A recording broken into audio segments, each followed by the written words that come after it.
Hello, everybody. This is James Diboe, Discovering, dedicated to regional peoples as always. And we've got a special guest in today. Finally, after 3 years, trying to get this person on, Katrina Roberts, true Pan-Africanist. How are you doing, my sister? You good? Oh, give thanks, Shad. I'm good. And give thanks for the invite. I'm honoured. Yeah, give Excellent, thanks. excellent. Anyway, now where we definitely there's more things to discuss, and I noticed like you've been traveling to Africa, Kenya, also Gambia. I'm aware of you, and Senegal. So also, I'd like to also encourage other people to visit Africa because people have got this negative stereotype of Africa. So if you can share some light on your experiences, first of all, going to Africa, and then we'll deal with people need to visit the motherland and that. So what was your Okay. experience like anyway? Because it looked My amazing. my experience has been positive, like overall, like on a whole. Yeah, it's my sanctuary, and I don't even know how to explain that. From the minute I touch the earth, it's just like a different energy, a different vibration. Yeah, from here, from west to east, is diverse as well, of course, the different countries, different regions, different people. But I encourage everyone to get over, but it's racist misconceptions, really. So stop watching your TV. Like, there's charity adverts for one. Like, it's just not like that. Like, when I show people photographs, they were like, oh, it's green. And I thought, what do people, what are they expecting to see? Like droughts and famine and, I'm not saying that that doesn't go on and that's a whole other subject matter. But no, right? Some of the most advanced places on this earth, and definitely historically and ancient. Original Come on peoples. now, we're like, okay, exactly. Yeah, original Um, civilizations paved the way for the rest of the planet. There wasn't if there were no Africa, there wouldn't be any spirituality, which became in the making of all these Abraham religions, Buddhism, Hinduism, Confucianism, all these ones, Zoroastrian, they've all like took from Africa, and it's basically they sold us back in a watered down version. This is the problem. Now, each to their own. I'm not trying to say what people should do or not. I feel like with probably most of them, probably Islam's the closest to African history, African spirituality. The closest. It's not it, but it is the closest, just based on looking at the practices. So now Gambia, as we know, it's a Muslim country, Senegal. Now, I'm aware of like how Islam entered these countries. Like I noticed that looking at East Africa and then West Africa, I'm aware that West Africans were converted by other Islamized Black people, but East Africa was converted directly by the Arabs. So with West Africa, they knew how to keep the Black intact, where East Africa was, when I say East Africa, I don't mean particularly like the necessarily, horn, not yet. I'm talking about the Horn, yeah, and parts of Sudan, Eritrea. Somalia, yeah. Yeah, so you can see that's the disconnection, but it's a shame. Maybe one time in the future, Africa will connect properly, you know. So anyway, how did you find these countries? Which country do you want to start with first? Because I you think, well, I'll start with my first journey, which was Gambia, because that was the first African country that I went to. So yeah, and that was like through a European colleague when I was in work and saying, "Oh, you should go to Gambia," because I had a friend at the time, and we were discussing like where we were gonna go, like what African country. I think it was initially going to be South Africa and somewhere else, Rwanda, I think. And then we decided on Gambia. So listening to him, and this is do your own research, right? So this is a European man that was saying to me, "Oh, you'd love it. You can just walk around in whatever, your bikini, sarong." No, this is an African country, a Muslim country at that. So outside the resort, you step in and it's Africa. Because I remember one Nigerian friend that I had that never been to Gambia and was looking down at it like it was some kind of tourist place. Like it almost wasn't Africa or something like that. Which no, it is very much. So yeah, and just don't listen to people, because that got to me at a point when I'd already booked my ticket and people had me in a fear state because of their own projections and their own misconceptions of a colonial mindset. Well, this is just watching the news, and even them silly cartoons used to play African cooking someone in a pot, or like we were some cannibals, and then you can watch silly things like Tarzan.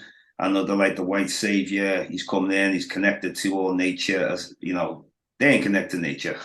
We're the people of nature who live around wildlife and amazing scenery, savannas from the amazing villages that we have. So yeah, exactly. And don't forget the cities as well. Do you know what I mean? Cities, you know, there's African countries that are far more advanced definitely than Europe, America, the West, if that's what you want to call it.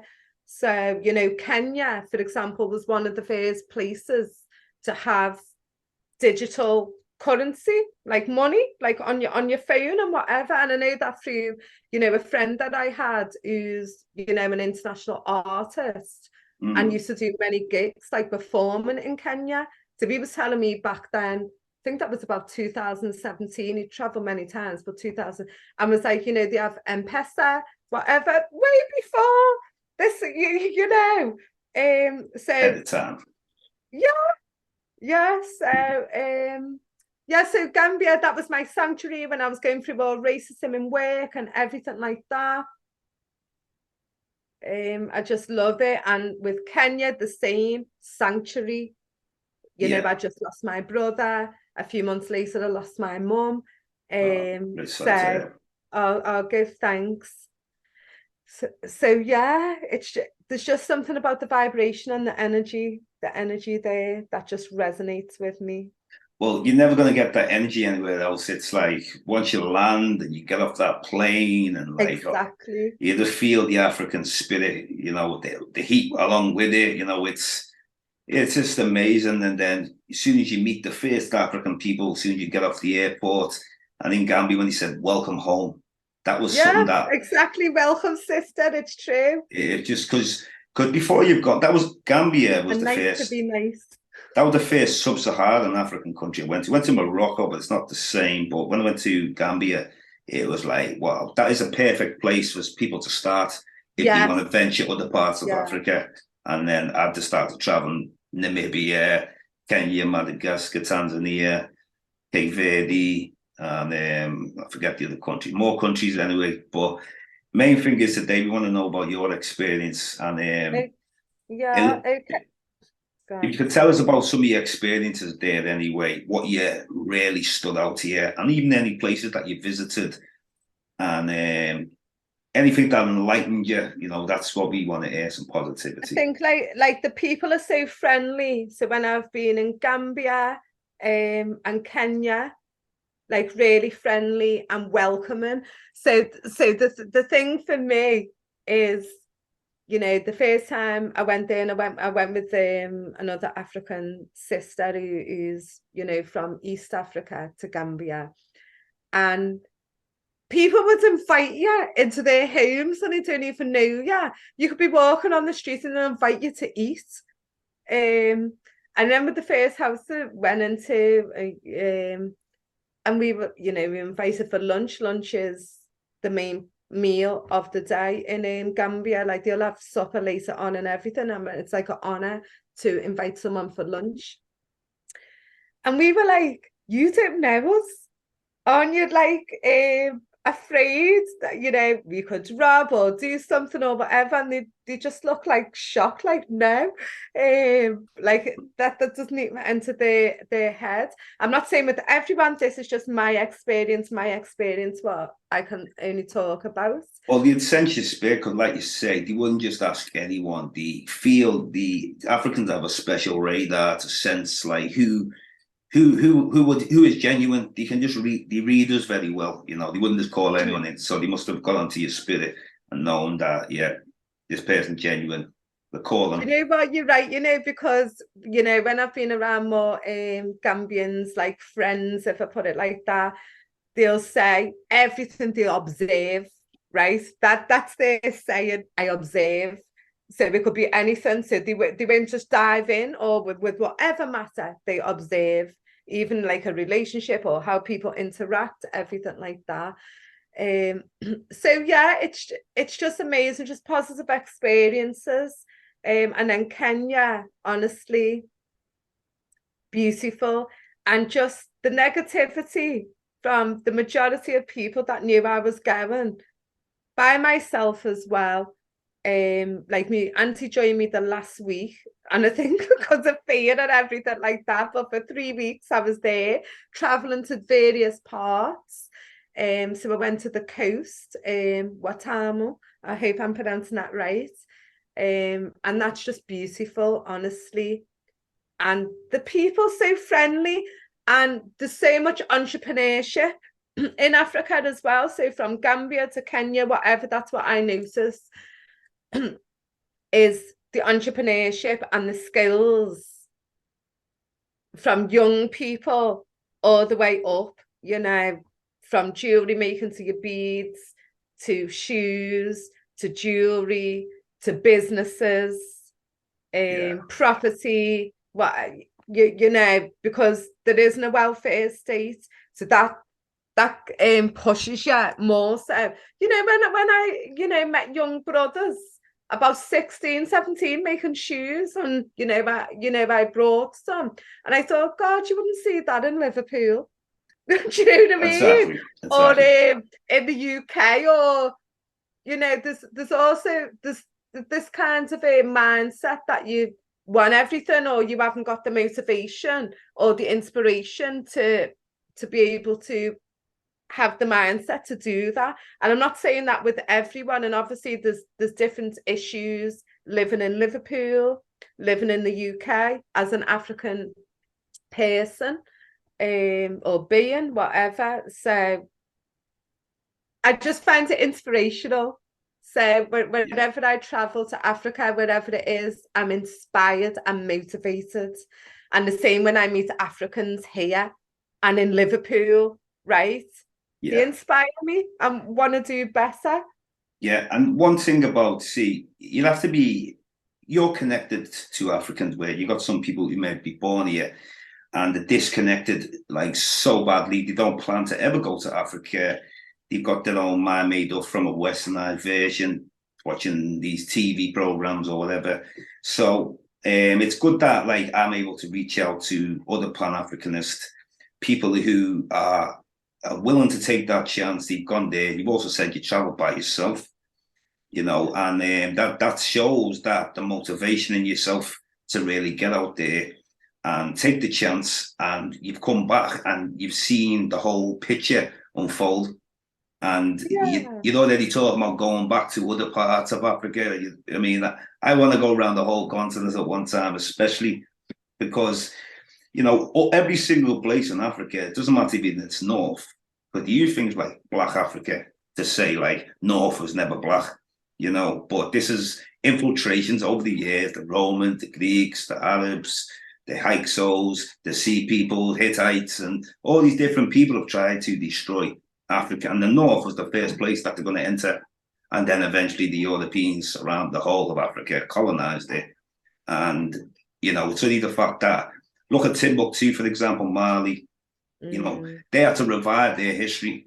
You know, genuine people, it's like their history was hidden because they didn't want like the French or whoever to destroy it. So at least all the manuscripts had been found and all that. You know, so it's same with Kemet. You know, they tried to do in Kemet. You know, the Alexandra Library to want to burnt it down and stuff like that. But at the end of the day, when they burnt it down, they took. Burn it down, yeah. Well, there you go. Do you know what I mean? It's. See, I don't take. You've got to go out there, find your history, and it's all there. You know, it's all written on the walls in Kemet. And if it's not documented, you can go and find it within oral history. Oral history is very important. Yeah, definitely. I've just found whatever country I've been to, whatever region I've been to, very welcoming. The people very welcoming, from the school children, and that's what I like, as well as just greeting on the road and things like that. It's funny as well, experiences of being light-skinned. So in Gambia, you know, the times I was going there as well, I was going through racism in the workplace. So there's some Gambians that will look at me and say I'm white, and that's throughout various countries in Africa. Of course, I'm lighter. And then there's others that will think I'm Fulani, like Fulani, right? Right. What my ex was and whatever. Which he's dark skinned, because there's many different diversity even within Fulani, right? Like dark, different, of course, as African people. So someone talk to me in Fuller, and I'd be like, yeah. So it's just an experience, and then people would call me white. Like, you know, my ex's friends, I'd be kicking off on them. I'm not white, because it's triggering when I'm going through racism at work. And look at Bali, look at this one, look at it, you know, and they'd be looking at me like, what's you on about? Yeah. But that's just where I was in my ego place on trauma. Whereas when I was in Kenya now, it's Muzunga for white, for foreign. So now I'm like, yeah, right. Wow. Okay. I don't find it offensive, and it wasn't said in no offensive way. But it's funny because the European people that were there, they see straight away that you're African, you're of African heritage, you're melanated. Yeah. So they'll treat you the same way, like, you know, a bit standoffish and whatever. And somewhere where I was staying, this young boy was laughing, going, they call you Mazunga, because they see clearly I'm not, do you know what I mean? Yeah. So different regions. So in one part, they thought I was Italian, and I'm like, Italian, right? And I had my hair in plaits. I don't know whether they thought I was some chick that got their hair done on the beach or something. But anyway, and then in another part of the case, the Somali brothers there straight away see I'm African. Yeah. And in Malindi, they thought I was Jamaican. And both friendly, everywhere is friendly. So even when you think I'm Jamaican, I'm riding, I'm on the bike, and they're like shouting up, bless up, and whatever. And I'm like, okay, bless, like whatever. And then when I start talking to people, I'm think, oh, that's why, because they're like, oh, we love Jamaican people. And I'm like, I'm not Jamaican, but yeah, give thanks. So those experience, and I noticed that there was Jamaican flags, like there was a business, it was Jamaican. So it's just like very welcome. That's it. That's my experience, and your vibe attracts your tribe. So I will say that what you give out and the energy you're giving out, you're gonna get back. And don't be standoffish with African people when you are there. Right, because I noticed that with someone who I travelled to a few years ago, who's African, right, but almost this superior stance. Yeah. Right. I mean, because I go really dark in the sun, so I was like quite like no one actually called me white. I think you can tell by me walk as well, proper black man walk. so but what some will say, obviously, well, oh, you mixed person or something like that. But I even told them I don't deal with that. And especially when I was like dropping some deep history of their country, what they were actually weren't too aware of. So they were like, whoa, we take that back. You know what I'm saying? But it's sometimes you will get people. I know some people who said, "Oh, they were calling them white and that because they were light skinned and stuff." But it is what it is. But once you start getting to that conversation and they see that where your spirit is, they recognize you're an African. You got the African spirit. Whereas you might get some ignorant people come over and they don't even want to eat African food. They don't want to go to the English restaurants or Italian restaurants or whatever restaurants. And it's about. I mean, we were in Gambia. We went to someone's house there. Who lived down in the villages, 3 hour drive from Banjul Beach. Got out the tourist area, and all eating round the table. Well, not even the table, but all eating round. Yeah, one bowl. One bowl. All just help yourself. And I noticed the kitchen was outside, and I thought that was interesting.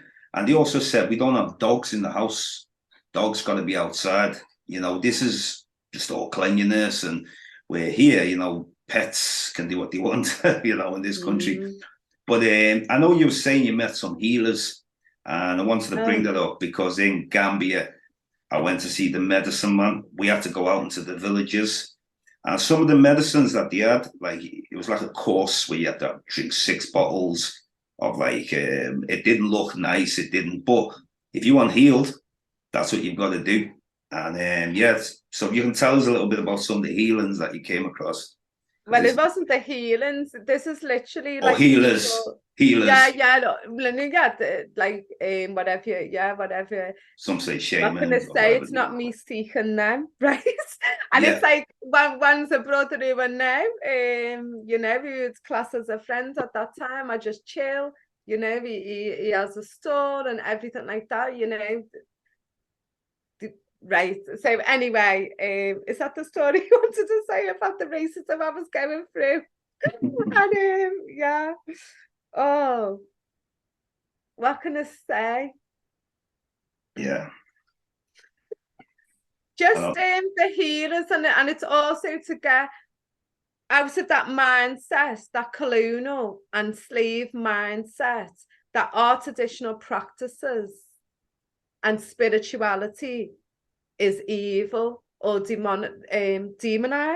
Yeah, definitely. When it's not, it's of divine energy, and it depends. I'll say it again from the practitioner. The same as an imam, the same as a pastor, a priest, whatever. What their being is, what kinds of being and spirit are they, and what and who are they working with?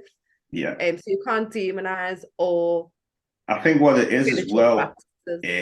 Like Vodun, that's our connection to the divine creator, whereas witchcraft is something totally different, and I totally dismiss any type of witchcraft. That's more of a European thing, witchcraft. Even though that's the other side. That's the other side of it, and it seems like you'll see this Europeans using it all the time, these witchcrafts.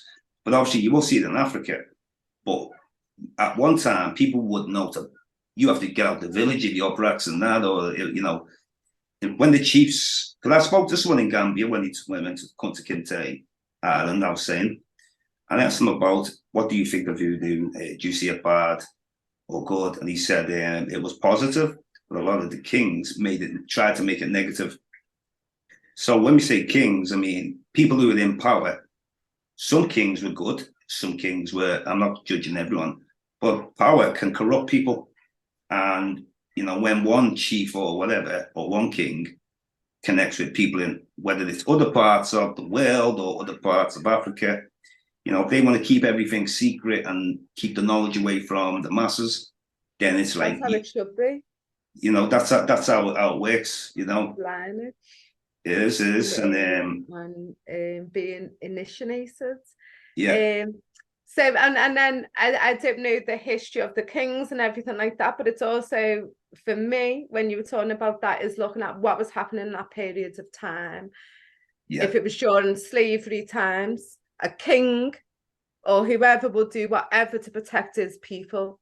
Yeah. And whatever. So I don't know the backstory or whatever, but that's just one thing that come to my mind. You're on the right track because it's about. So I'm not saying you by all means, yeah, right? Because that's what they done. They pitted us against each other. Definitely. for resources and whatever, but that's a whole other topic. Definitely. Just going back to European witchcraft, even that word witchcraft, like Yeah. witch, Yeah. has negative and evil connotations from the same people that demonize African spirituality, which is European men, Yeah. largely. Right? And there's divinity in all practices, whether it be European, whether you want to call it pagan, Wicca, whatever. Watered down versions. Yeah. Yeah, right. Yeah. There's divine practices. There's one creator, isn't it? And different fragments. Yeah. So because that's my lineage on both sides. So I'll say that now. Right. So from my Celtic roots and my Nigerian. Yeah. Well, funny enough, when you do go back. Yeah. Sorry. So I was told from a very young age by my mother, quite proudly, that I'm a witch, right? Wow. So, oh, do you know things are meant to come out, what is meant to come out? Yeah. We're meant to be talking about Kenya, but yeah. we're going into spiritual, but I gave it the flow.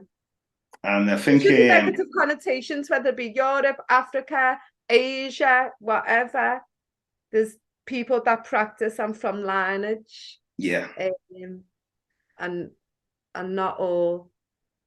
It's not all bad at the end of the day. Put it like and that. It's how you use it. It's like any spirituality. If you want to use it negative, use it negative. You want to use it positive. And then there's people who are misguided, who don't know what they're practicing because they haven't studied the foundations of where these practices come from. So it is, you've got to try to use it positive. And if something makes you feel good, then that's important, so. But, exactly. And don't forget, we are all divine beings. We are all spiritual, right? Yeah. We all have that gift to connect with the divine and to have spiritual practices, whether that's psychic abilities or whatever you want to call it, clairvoyance, clairaudience, like whatever. Everybody has that gift. Just some are born. That's your path. Yeah. And your mission. So everyone can tap into that. And that's the difference between spirituality and religion. Yeah. Spiritual, you go within. You connect yourself. You don't need a mediator, if that's right. The right word. Totally. Right? Totally. We have our guidance. We have our intuition. Right? If something's telling you in your gut or your energy is not feeling right about a person, that's your intuition. That's your divine guidance. Decoding, definitely. Because it is about decoding, because if you're going back to, if you look at our connection with nature, just as a whole, whether it was the animals or the environment that we were in, and even like, for example, see all these practices we see today, we might see something like veganism. Now, when I say veganism, I don't mean full-blown veganism. I mean like the Orthodox, so many days a week, they become vegan. Or, for example, they do fasting 175 days in a year. Like Habisha, like Eritrea, Orthodox. Yeah. Now that's a very strict practice, but they're connecting, looking at themselves the same as the planet, where it's like growing a bunch of crops. There has to be a time when you let the land rest, cleanse the land, cleanse yourself. And we're no different. And then, animals will have their spirituality, so it goes back to oneness, like you were saying, the oneness. And it seems like world leaders on the planet, they don't need oneness. They just want divine. And that's how they can just conquer us all. But that's going into, for me, that's going into a whole different subject matter, which I won't get into, but there's so many beings on this earth and beyond this earth. Yeah. So is it the leaders who are ruling or not? Anyway, I'm just going to leave. Well, just I won't go too deep into. I'll just go simple from my own conversations and research with Indigenous peoples. when I realized that, because I used to get told from when I look from a Western perspective that they don't, these indigenous people all pagan, they don't believe in God, or this one. So what I found with every single last one of them is that they all believe in a supreme being, Exactly. and you will have, well, you've got God and the devil, but they'll say evil spirits or good spirits. And it's like, so there's a supreme being, then there's the lesser beings. So the lesser beings are working for the supreme being. Now, I don't want to get too much into, let's just deal with everything as its opposites, adversaries. Polarity. The laws are opposite, whether it's a yin and yang, everything, and that's just the way it is, and it's the balance of life. And so negative energy comes my way, I'll try and take it and make it positive, because you can do that. So it's working with these energies, and understanding the energies. No, definitely. And the thing that I want to touch on and what you've just said about African spirituality, and I'm using that ambiguous because there's so many different systems throughout Africa and her diaspora. But so I'm just gonna label it, as one big heading. There's this misbelief that exactly what you said, that they don't believe, or way I'm going to include myself in that, in one supreme being, and think, oh, they just worship idols like a tree or this and that. No, there is one supreme being, and the divine, the creator, is in everything, right? Is within us, is within every living thing, every living being, from the plants to the trees, to the animals, to the seas. Good or bad. Yeah.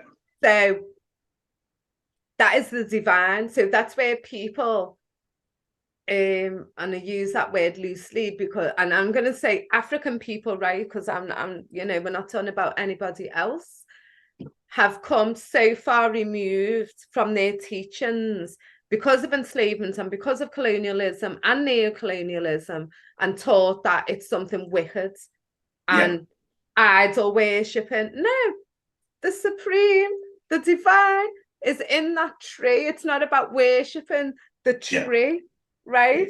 Giving thanks. Or the sea. There's different beings as well. There's different beings that are a manifestation of the divine, of the creator, forces of energy, forces of nature. So whether you've got that in the Ife, right? Practices, you have your forces of nature from your Orisha. If you go to Kemet, forces of nature, right? So that's where people get it kind of twisted, because they don't even look into it. They just see an image or hear an image, like if you mention Obia, if you're in the Caribbean or Jamaica, oh, la, la, la, la, like it's, like it's something evil.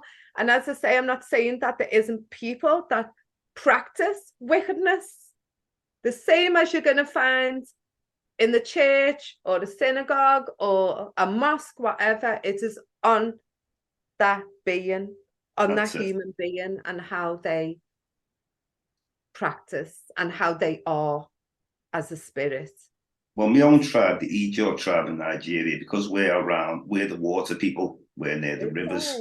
So everything, we'll have crazy, well, what some people call crazy, stories of mermaids, stuff like understand how the river's flowing. Like, say you wanted to pick someone to be a king, you like study, like you could even throw a stick in something in the water, and how it moves or when it stops. That's the decision we're making. It's so really deep, really deep. That's very true. So you have Mami water, right? Mami water, that's known throughout the continent. So in Yoruba, Yumoja, right? And she not she, because even me, I have to correct myself. These are beings, right? That she, he, right? You have in your language, and they're very real, very real. So that's another thing. When I was in Gambia, and I'd be chilling, because me, chill, right, with local people. I'm in a compound. That's where I stay, is in compounds, right? And you just start chatting, and I was talking with the fisherman, you know, in his Yeah. compounds, like we're all Yeah. just chilling overnight, as you do. And I'm always around the brothers for some reason. Even here when I'm in Liverpool, I go and sit off. I always around brothers. And I was saying, oh, do you know about Mommy Water? So we went, yeah, I've seen her, right?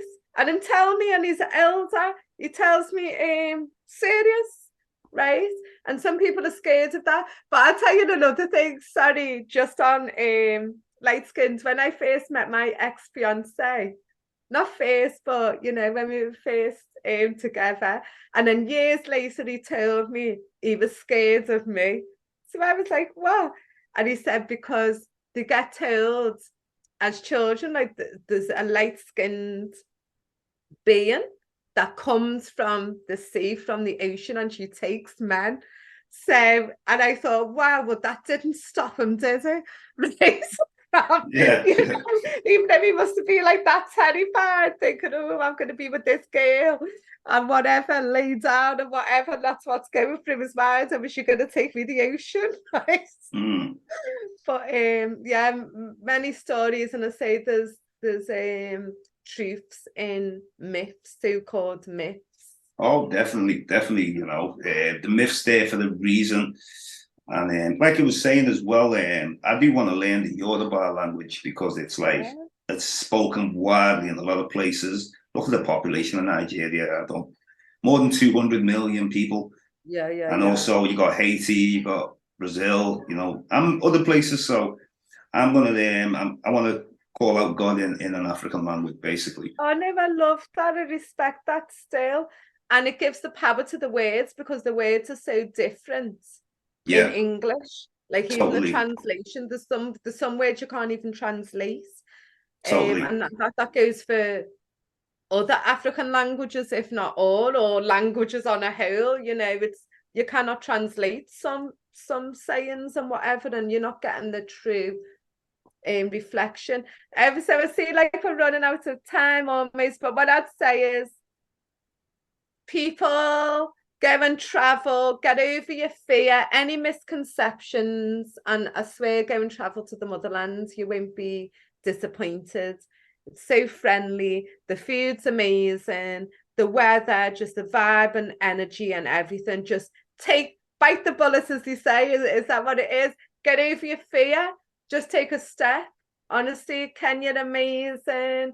Gambia, everywhere I've been, and enough Well, respect I to want to all thank you. African people, and give thanks for welcoming me there. Thank you very much. This is James Diboe, Discovered and dedicated to original peoples, and there's another amazing.